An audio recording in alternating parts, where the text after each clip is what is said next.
सुमित्रा जी की बेटी नहीं थी। लोग अक्सर कहते थे कि बुढ़ापे में बेटे बहू का कोई सुख नहीं होता। अगर बेटी हो तो सुख दुख बांट लेती है। इसीलिए बेटी को पाने की ख्वाहिश में ही सुमित्रा जी ने 3 बेटों को जन्म दिया। लेकिन फिर उन्हें पता चल चुका था कि शायद उनके भाग्य में बेटी है ही नहीं और उन्हें बुढ़ापे में बहुओं के रूप में ही बेटियों का सुख प्राप्त होगा। इसलिए बेटों की शादी होते ही सुमित्रा जी अपनी बहुओं को बेटियों की तरह ही प्यार करती, उनका बहुत ख्याल रखती ताकि उनके बीच में कभी सास बहू वाला मन मुटाव न हो जाए। बहुएं भी सुमित्रा जी का बहुत ख्याल रखती थी क्योंकि वो सास नहीं एक माँ की तरह प्यार करती थी। बहुओं को भी ऐसा कभी लगा ही नहीं कि वो अपने ससुराल में हैं। सुमित्रा जी ने घर का माहौल ऐसा बना रखा था कि सब एक दूसरे से मिलकर रहते थे। किसी को कोई दिक्कत नहीं थी, कोई लड़ाई झगड़ा नहीं था। सुमित्रा जी ने घर में एक सामंजस्य बिठा रखा था ताकि उनके जीते जी परिवार में कोई भी परेशानी न आए। सुमित्रा जी के तीनों बेटे अपना अपना अलग अलग बिजनेस करते थे। उनके पति भी अपना बहुत बड़ा बिजनेस चलाते थे। लेकिन दूसरे बेटे की शादी के कुछ दिनों बाद ही सुमित्रा जी के पति राम सिंह जी का देहांत हो गया था। सुमित्रा जी शुरू में तो टूट गई, पर उनके बेटे बहुओं ने उनका बहुत साथ दिया। लोग अक्सर कहते कि सुमित्रा बहन, भगवान ने आपको बेटी तो नहीं दी, लेकिन बेटियों के रूप में बहुएं बहुत अच्छी दी हैं। बेटे बहू हो तो आपके जैसे तीनों बेटों ने माँ का ध्यान बांटने के लिए अपने पिताजी का बिजनेस माँ को संभालने के लिए ही कह दिया था ताकि उनका मन शांत रहे। तो धीरे धीरे सुमित्रा जी ने अपने पति का बिजनेस संभाल लिया और इस तरह से वो भी खुश रहने लगी, क्योंकि पहले भी सुमित्रा जी के पति राम सिंह जी ही सारे घर की जिम्मेदारी संभालते थे। अपने तीनों बेटों का उन्होंने अलग अलग बिजनेस करवा दिया था और सबके बिजनेस अच्छे चल रहे थे। घर भी काफ़ी बड़ा था जिसमें उन्होंने 3 अलग अलग फ्लैट निकाल रखे थे और साथ ही एक बहुत बड़ा घर था जिसमें पूरा परिवार एक साथ रह रहा था। ये सब एक ही बाउंड्री में था। सुमित्रा जी और उनके पति ने काफ़ी सोच समझकर इस तरह का घर बनवाया था ताकि उनके बाद उनके बेटों में कोई लड़ाई झगड़ा ना हो और आसपास ही साथ साथ रहें। इसलिए तीनों फ्लैट बिल्कुल बराबर एक जैसे बनवाए थे। सुमित्रा जी और उनके पति का ये कहना था कि जब तक साथ रह सकते हैं हम इस घर में रहेंगे, उसके बाद सब अपने अपने फ्लैट में प्यार से रहना, कोई लड़ाई झगड़ा कभी नहीं होगा। सब बेटों का बिजनेस भी समय रहते सुमित्रा जी और राम सिंह जी ने अलग अलग करवा दिया था ताकि उनके बीच में कभी कोई मन मुटाव ना हो और सब अपना अपना काम संभाल रहे थे। क्योंकि सुमित्रा जी का संयुक्त परिवार था तो घर का सारा खर्चा सुमित्रा जी और उनके पति ही चलाते थे। अपने व्यक्तिगत खर्चे बच्चे खुद उठाते थे। इस तरह से सुमित्रा जी का परिवार बहुत अच्छे से चल रहा था। किसी को कोई शिकायत नहीं थी। उन्होंने अपनी बहुओं पर कोई रोक टोक नहीं की थी। हर काम के लिए नौकर थे और किसी के ऊपर किसी काम का अतिरिक्त बोझ भी नहीं था। कुल मिलाकर बहुत ही अच्छा और प्यारा परिवार था। अब अपने सबसे छोटे बेटे की शादी करने के बाद सुमित्रा जी को ऐसा लगा कि उन्होंने गंगा नहा लिया। सबसे छोटी बहू की प्यारी सूरत देखकर तो सुमित्रा जी मानो खुशी से फूली नहीं समा रही थी। उन्हें लग रहा था कि उनका परिवार आज पूरा हो चुका है, बस उनके परिवार को किसी की नज़र ना लगे। बाकी की दोनों बड़ी बहुएं भी बहुत खुश थीं कि अब तीनों देवरानी जेठानी मिलकर बहुत मज़े करेंगी और हमेशा साथ साथ रहेंगे। लेकिन सुमित्रा जी की छोटी बहू बस देखने में खूबसूरत थी, वरना मन की तो बहुत काली थी जिसे कोई समझ नहीं पाया था।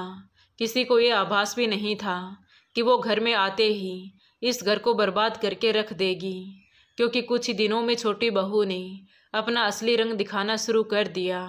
सबसे पहले तो छोटी बहू ने इस बात पर हल्ला मचाया कि दोनों भाभियों के कमरे में बहुत अच्छा इंटीरियर है, मेरे रूम में क्यों नहीं है। ये तो जानबूझकर किया गया है क्योंकि वो दोनों चालाक हैं और मेरा पति बेवकूफ़ है। इस तरह की बातें सुमित्रा जी के घर में पहली बार किसी बहू ने की थी। छोटी बहू की बातें सुनकर सुमित्रा जी को पहली बार बहुत गुस्सा आया। उन्होंने अपने छोटे बेटे श्यामू की तरफ देखा तो श्यामू की भी हिम्मत नहीं हुई कि वो अपनी पत्नी प्रियंका से कुछ भी कहे, क्योंकि वो बहुत ही लड़ाकू औरत थी। मीठा मीठा बोलकर अपने मुंह से मीठा जहर निकालती थी। श्यामू ने बेबसी से माँ की ओर देखा तो माँ को समझ में आ गया कि प्रियंका किसी को कुछ नहीं समझती है, ना ही अपने पति को और ना ही किसी और को। ये देखकर सुमित्रा जी को अपने छोटे बेटे के लिए भी तरस आ गया। आज सुमित्रा जी के घर में पहली बार ऐसे घर तोड़ने वाली बातें हुई थी। उन्होंने उसे तुरंत ही वहीं पर समाप्त कर देना सही समझा, नहीं तो उनका इतना अच्छा परिवार जो आज तक मिलजुल कर रह रहा था वो बिखर जाएगा। ये सोचकर सुमित्रा जी चुपचाप वहाँ से अंदर जाने लगी तो छोटी बहू प्रियंका ने तेज आवाज में कहा, माँ जी, मैं आपसे कुछ कह रही हूँ, ऐसे पीछा छुड़ाकर कहाँ जा रही हैं? यह सुनकर सुमित्रा जी को बहुत गुस्सा आया। उन्होंने सख्त आवाज में कहा, छोटी बहू, तुम्हारी हिम्मत कैसे हुई ऐसी बातें करने की? इस घर में कभी किसी बहू के साथ कोई भेदभाव नहीं हुआ है। और रही इस घर की बात, तो ये घर मेरा है और इसमें सबके लिए बराबर के 2-2 रूम हैं और इस घर का सारा खर्चा मैं उठाती हूँ अपने पैसों से, लेकिन अपने व्यक्तिगत खर्चे बेटे स्वयं उठाते हैं। शायद श्यामू ने तुम्हें बताया नहीं होगा, सबको एक जैसे 2-2 कमरे शादी के बाद मिले थे। अब किसने अपने कमरे में क्या इंटीरियर करवाया है ये उनका अपना फैसला है, इसके लिए मैंने कभी कोई रोक टोक नहीं की। उन्होंने अपने पैसों से करवाया है। तुम्हें भी वैसा ही रूम दे दिया गया था जैसे बाकी लोगों को दिया गया था। अब तुम उसमें जो करवाना चाहो करवा सकती हो, लेकिन इसके लिए बाकी दोनों बहुओं को ताना मारने की कोई ज़रूरत नहीं है। लेकिन सुमित्रा जी जितना समझ रही थी, छोटी बहू उससे कहीं ज़्यादा शैतान थी। उसने कहा, क्या मैंने देखा था कि बाकी दोनों जेठानियों ने अपने पैसों से इंटीरियर करवाया है? वैसे भी जो बहू पहले आती है वो ससुराल का अधिक से अधिक पैसा हड़प लेती है। मैं नहीं मानती कि उन्होंने अपने पैसों से करवाया होगा, पक्का आपने ही उसके पैसे दिए होंगे। इसलिए मुझे भी मेरे रूम में इंटीरियर चाहिए और मैं अपने पैसे नहीं खर्च करने वाली, आपको उसके पैसे देने पड़ेंगे और मैं कुछ नहीं सुनना चाहती। ऐसा कहकर प्रियंका बड़बड़ाते हुए अपने कमरे में चली गई। आज पहली बार सुमित्रा जी से इस तरह के लहजे में किसी बहू ने बात की थी। उनके बगल में खड़े दोनों बेटे बहुओं को बहुत जोर का गुस्सा आ रहा था और श्यामू चुपचाप भूत बनकर खड़ा था। तभी बड़े भाई ने श्यामू को बहुत लताड़ा कि तेरी बीवी की हिम्मत कैसे हुई माँ से ऐसी बातें करने की? तूने इस घर के नियम कायदे बताए नहीं उसे। माँ ने कभी किसी बहू के ऊपर कोई बंदिश नहीं लगाई, लेकिन इसका मतलब ये नहीं कि कोई भी बहू माँ को कुछ भी उल्टी सीधी बातें सुना दे। श्यामू चुपचाप खड़ा रहा, कुछ नहीं बोला।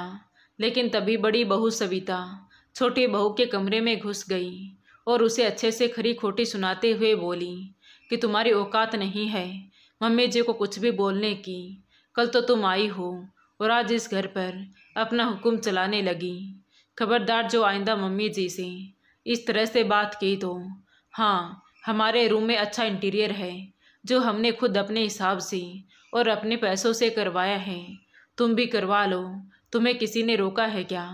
लेकिन छोटी बहू प्रियंका तो कुछ ज़्यादा ही बदतमीज़ थी।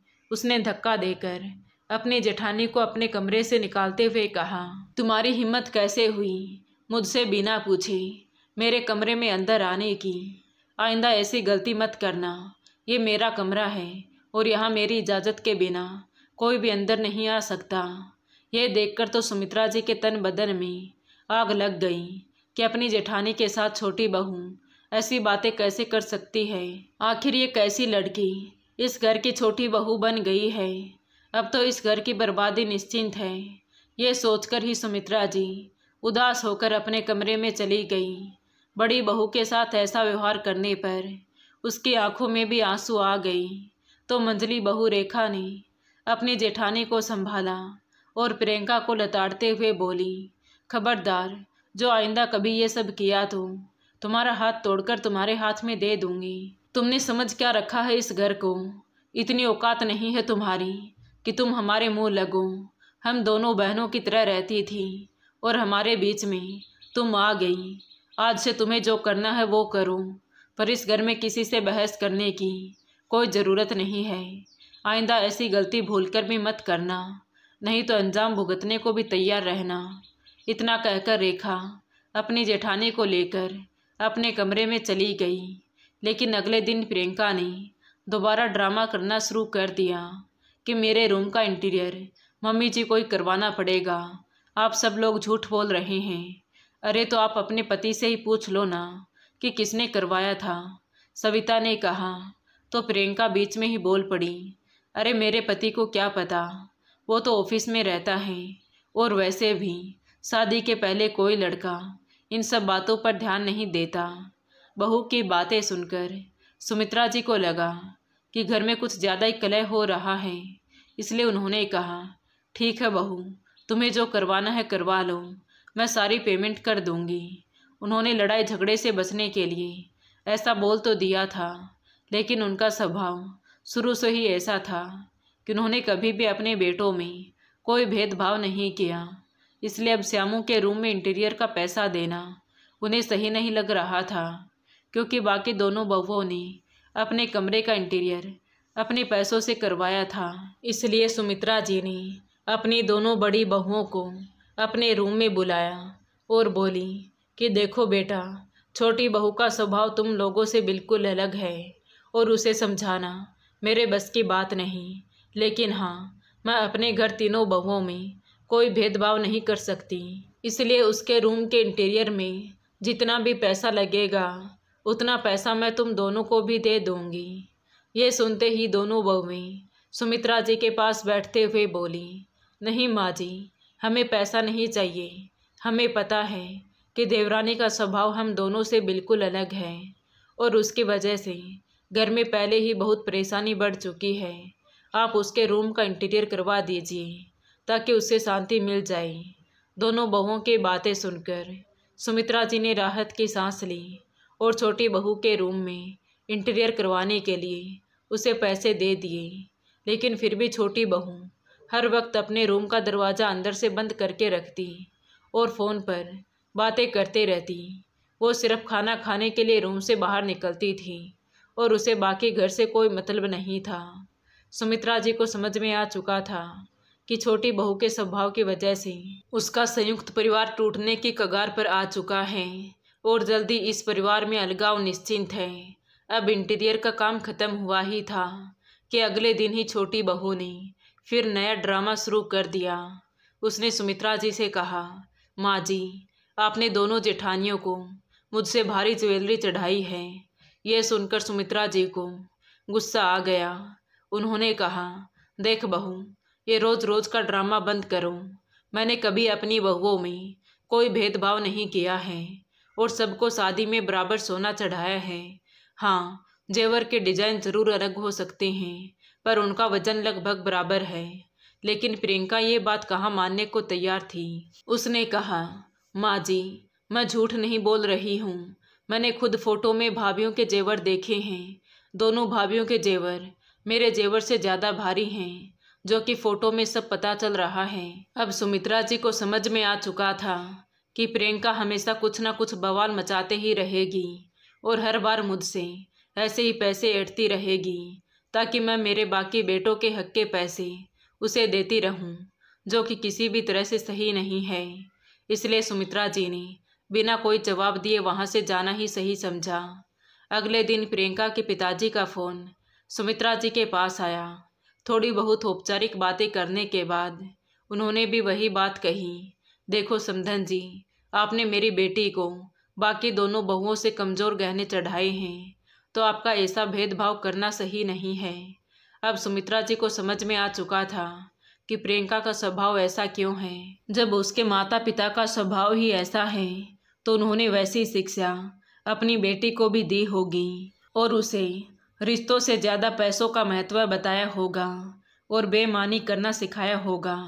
अब सुमित्रा जी को अच्छे से समझ में आ गया था कि ये सब प्रियंका जानबूझकर कर रही है ताकि सास की कमाई के अधिक से अधिक पैसे उसके पास पहुंच जाए।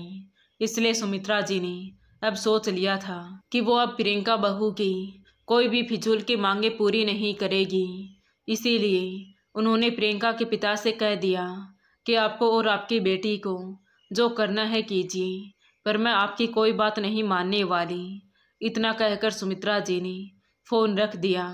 तो अगले दिन ही प्रियंका के पिताजी सुमित्रा जी से मिलने उनके घर पहुंच गई और आते ही वही बातें बोलने लगी कि देखिए समधन जी, आपको अपने सारे बेटे बहुओं को बराबर ही देना चाहिए था। मेरी बेटी इस घर की सबसे छोटी बहू है, तो इसके पहले की बड़ी दोनों बहुओं को आपने क्या दिया क्या नहीं, ये तो हम भी नहीं जानते। लेकिन वो बोल रही है कि उनके जेवर इससे भारी हैं, तो सच्ची बोल रही होगी ना। इसलिए आप उसको भी उसके हिस्से का सोना दे दीजिए, क्योंकि अपनी बेटे बहू में भेदभाव करना अच्छी बात नहीं होती। ये सुनकर सुमित्रा जी ने कहा कि मैं अब आपकी बेटी को कुछ नहीं देने वाली। उसका पति कमाता है, उसकी जो इच्छा है वो अपने पति से पूरी करवा सकती है। मैं बीच में कोई टांग नहीं अड़ाऊंगी, कोई रोक टोक नहीं करूंगी। तभी श्यामू ने प्रियंका के पिताजी को सफाई देनी चाहिए, लेकिन प्रियंका ने उसे तुरंत ही चुप करा दिया। सुमित्रा जी अपने बेटे की मजबूरी बहुत अच्छे से समझती थी। उन्हें यह पता था कि वो सब एक बुरी लड़की के जाल में फंस चुके हैं और ये उनकी ही गलती है। लेकिन वो भी क्या कर सकते थे। कोई किसी का चेहरा और आवाज़ सुन सकता है, लेकिन उसका काला दिल तो नहीं देख सकता ना। अब सुमित्रा जी ने सोच लिया था कि वो उसकी नाजायज़ मांगों के लिए कभी नहीं झुकेगी। वो ये सोच ही रही थी। तभी प्रियंका के पिताजी ने फिर से कहा कि देखिए समधन जी, यदि आपका ये कहना है कि आपने सब बेटों को बराबर सोना दिया है, तो फिर आप अपनी बाकी दोनों बहुओं के जेवर और मेरी बेटी के जेवर तुलवा कर दिखाइए। यह सुनकर सुमित्रा जी को बहुत गुस्सा आया। उन्होंने कहा, बिल्कुल नहीं, मैं आपको कोई सफाई नहीं दूंगी। मैंने बराबर सोना दिया है, ये मेरा दिल जानता है, और उसके लिए मैं किसी को कोई सफाई नहीं देने वाली, और ना ही मेरी दोनों बड़ी बहुएं अपना कोई जेवर निकालेंगी। मेरे लिए मेरे तीनों बेटे बहू बराबर हैं और बराबर रहेंगे। जिसे मानना है मानो, और जिसे नहीं मानना वो मत मानो। मैं किसी को कोई सफाई देने के लिए नहीं बैठी हूँ, लेकिन फिर भी एक बार मैं फ़ोटो ज़रूर देखना चाहूँगी, जिसे देखकर आप और आपकी बेटी बवाल मचा रहे हैं। ज़रा मैं भी तो देखूँ। तभी प्रियंका के पिताजी ने अपने मोबाइल में प्रियंका की शादी के वक्त की उसकी बड़ी जेठानी ने जो जेवर पहना हुआ था वो फ़ोटो दिखाई, जो कि काफ़ी बड़ा हार था और काफ़ी भारी कंगन थे।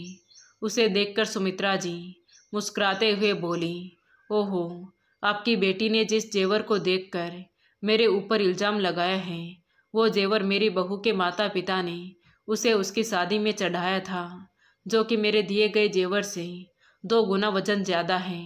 तो फिर इस हिसाब से तो आपको भी अपनी बेटी प्रियंका को ऐसे ही जेवर देने चाहिए थे, ताकि आपकी बराबरी की ख्वाहिश पूरी हो जाती, क्योंकि उसे तो उसके मायके से इतने भारी जेवर मिले ही नहीं जितने कि मेरी बाकी दोनों बहुओं को मिले हैं। ऐसा मैं नहीं बोल रही हूँ, ऐसा आपकी बेटी और आप खुद बोल रहे हैं। और अब हमें आपको और आपकी बेटी को कोई सफाई नहीं देनी। आपकी बेटी मेरे घर में पूरी तरह से आज़ाद है, वो चाहे तो रह सकती है, हमें उससे कोई दिक्कत नहीं। लेकिन अब वो अपने फिजूल की मांगे हमारे आगे नहीं रखेगी। हम उसकी कोई नाजायज़ मांग पूरी नहीं करने वाले, क्योंकि ऐसा करना मेरी बाकी दोनों बहुओं के साथ नाइंसाफ़ी होगी। क्योंकि मेरी संपत्ति पर मेरे तीनों बेटों का बराबर का हक है, और मैं किसी एक बेटे और बहू को बार बार उस संपत्ति में से कुछ बड़ा हिस्सा देकर अपने दोनों बड़े बेटे बहू के साथ गलत नहीं करना चाहती। और ना ही मेरी संपत्ति का अभी कोई बंटवारा हो रहा है। ये सब मेरे जाने के बाद ही होगा, जो कि मैं जाने से पहले सारा इंतजाम करके जाऊंगी। आपकी बेटी की वजह से मेरा इतना प्यारा परिवार टूटने की कगार पर आ गया है, इसलिए मैं कुछ सख्त फैसला लेने जा रही हूँ। अब से आपकी बेटी और दामाद मेरे इस घर में नहीं रह सकते हैं। हाँ, मुझे मेरे छोटे बेटे श्यामू से बहुत प्यार है, पर मैं उसकी मजबूरी समझती हूँ। लेकिन हाँ, मैं एक बेटे के प्यार में अंधी होकर बाकी दोनों बेटों पर अत्याचार होते नहीं देख सकती, क्योंकि आपकी बेटी बहुत ही बदतमीज और मुंह फट किस्म की लड़की है, जो कि कभी भी बड़े छोटे का लिहाज तक नहीं करती। और अब मेरा ये फैसला है कि आपकी बेटी मेरे घर में नहीं रहेगी, बल्कि अपने फ्लैट में जाकर रहे, या उसे जहाँ रहना है वहाँ जाकर रहे, लेकिन मेरे घर में अब उसके लिए कोई जगह नहीं है। यह सुनकर प्रियंका ने चिल्लाकर कहा, अरे ऐसे कैसे निकाल देंगे आप मुझे? बाकी दोनों बेटे बहुएं भी तो आपके घर में ऐसो आराम से रहेंगे, आपके खर्चों पर पलेंगे, और मैं और मेरा पति अपने फ्लैट में रहेंगे, ताकि अब अपना खर्चा भी हम खुद चलाएं और फ्लैट का किराया भी हाथ से चला जाए। यह क्या बात हुई भला? मैं भी यही रहूँगी जैसे बाकी बेटे बहू रहते हैं। मैं अपने पैसे फालतू में क्यों खर्च करूं, और अपने घर का किराया फालतू में क्यों अपने हाथ से जाने दूं? यह सुनकर सुमित्रा जी ने कहा, बाकी बेटे बहू अपने दायरे में हैं और छोटे बड़े का लिहाज करते हैं, मिलजुल कर आपस में प्यार मोहब्बत से रहते हैं, ना कि खुद को इस घर का मालिक समझकर रहते हैं, क्योंकि इस घर की मालकिन मैं हूँ, और जब तक मैं जिंदा हूँ तब तक मैं ही रहूँगी। ये घर मेरा है तो यहाँ वही होगा जो मैं चाहूँगी। तुम हो कौन जो खुद को इस घर की मालकिन समझ रही हो? बहुत दिनों से मैं तुम्हारी बदतमीजी बर्दाश्त कर रही हूँ, ये सोचकर कि शायद तुम सुधर जाओ, लेकिन मुझे पता है कुत्ते की दुम कभी सीधी नहीं होती, तो तुम भी कभी सुधरने वाली नहीं हो। इसलिए अपना बोरिया बिस्तर समेटो और मेरे घर से निकल जाओ। ये मेरा घर है, मेरे पैसों से बना हुआ है और मेरे पैसों से चलता है, और मैं किसी के ऊपर आश्रित नहीं हूँ, अपना बिजनेस खुद चलाती हूँ। ये सुनकर प्रियंका और उसके पिताजी ने हेकड़ी दिखाने की कोशिश की। प्रियंका ने चिल्लाकर कहा, भूलिए मत माँ जी कि अभी मेरी नई शादी हुई है। मैं चाहूँ तो आपको झूठे केस में भी फंसा सकती हूँ कि आपने मेरे ऊपर अत्याचार किए हैं। तभी ये सुनकर सुमित्रा जी ने हंसते हुए कहा, तुम्हारी पहली बदतमीजी देखकर ही मैं समझ चुकी थी कि तुम आगे कहाँ कहाँ दिमाग लगा सकती हो। इसलिए उसी वक्त मैंने तुमसे छुपाकर अपने बेटे से कहकर सारे घर में सीसीटीवी कैमरे लगवा दिए थे, तो तुम्हारी एक एक हरकतें इस कैमरे में रिकॉर्ड हो चुकी हैं, और तुम्हारे साथ इस घर में कितने अत्याचार हुए हैं ये भी इसमें रिकॉर्ड हो गए हैं। तो जिसे जो बोलना है बोल दो और जो करना है कर लो। हम सीधे हैं, इसका मतलब ये नहीं कि तुम कुछ भी बोलोगी और हम उसे मान लेंगे। हम अपने हक के लिए लड़ना जानते हैं। और हाँ, तुम अपनी जेठानी, सास और पति के साथ जिस बदतमीजी से पेश आई हो वो भी उस कैमरे में रिकॉर्ड हो चुका है, और यदि पढ़ी लिखी होगी तो तुम्हें बहुत अच्छे से पता होगा कि घरेलू हिंसा का केस सिर्फ तुम ही नहीं कर सकती, तुम्हारा पति भी तुम्हारे ऊपर कर सकता है, क्योंकि तुमने उसके ऊपर बहुत अत्याचार किए हैं। तो तुम्हारी भलाई इसी में है कि सुधर जाओ, क्योंकि हम सीधे साधे लोग हैं, प्यार मोहब्बत से रहते हैं, और तुम्हारी वजह से इस घर में नफरत की दीवार पैदा हो गई है। अच्छा, अपने हक के लिए तो कोई भी लड़ेगा। प्रियंका ने सुमित्रा जी की बात को बीच में ही काटते हुए कहा। तो सुमित्रा जी जोर से बोली, फिर हम पीछे कैसे रह सकते हैं? अगर तुम चाहते हो तो हम इसके लिए भी तैयार हैं, और तुम्हारी सारी हेकड़ी हमने ना निकाल दी तो हमें बताना। यह सुनकर प्रियंका और उसके पिताजी के पास अब सुमित्रा जी की बातों का कोई जवाब नहीं था। श्यामू अपनी माँ को देखकर दूर खड़ा मुस्कुरा रहा था और इशारों में बोल रहा था कि वाह माँ, आपने जो कुछ भी किया बहुत अच्छा किया है। इन लोगों को इसी जवाब की ज़रूरत थी। तभी सुमित्रा जी ने प्रियंका की तरफ देखते हुए फिर से कहा, देखो बहू, तुम्हें 2 घंटे का समय देती हूँ, मेरा घर खाली करो, जहाँ जाना है जाओ, लेकिन इस घर में अभी तुम नहीं रहोगी। अब तक बहुत हेकड़ी दिखा ली तुमने, पर अब तुम मेरी हेकड़ी देखना कि मैं क्या कर सकती हूँ। इतना कहकर सुमित्रा जी अपने कमरे में चली गई। आज प्रियंका और उसके पिताजी का दांव उन्हीं के ऊपर पलट गया था। उन्होंने सोचा था कि डरा धमका कर वो लोग सुमित्रा जी के सारे पैसे निकलवा लेंगे, लेकिन यहाँ तो सुमित्रा जी ने उसे घर से ही निकाल दिया। श्यामू का फ्लैट किराए पर लगा हुआ था, जो कि तुरंत ही खाली नहीं हो सकता था। मजबूरी में प्रियंका और श्यामू को एक किराए के घर में शिफ्ट होना पड़ा। अब तो उसे बहुत पछतावा हो रहा था, क्योंकि उस घर में तो प्रियंका ऐश की ज़िंदगी जी रही थी। हर काम के लिए नौकर चाकर थे, दिन भर एक रूम में पड़ी रहती थी। घर खर्च के नाम पर भी कोई खर्चा नहीं था। अब तो घर का किराया भी दूं और अपना खर्चा भी खुद चलाऊं। अब प्रियंका जो कभी बहू बनकर आई थी, अब वो सीख बन गई थी। दोस्तों, लालच चाहे जितना भी हो, लेकिन रिश्तों की गरिमा से बड़ा नहीं होता, क्योंकि जिस घर में प्यार और सम्मान नहीं होता, वहाँ किसी का भी रहना मुश्किल है। तो दोस्तों, आपको ये कहानी कैसी लगी कमेंट करके ज़रूर बताएं। कहानी अच्छी लगी हो तो प्लीज़ वीडियो को लाइक करें, शेयर करें और हमारे चैनल कहानी विद देवांशी को सब्सक्राइब ज़रूर करें। Thank you.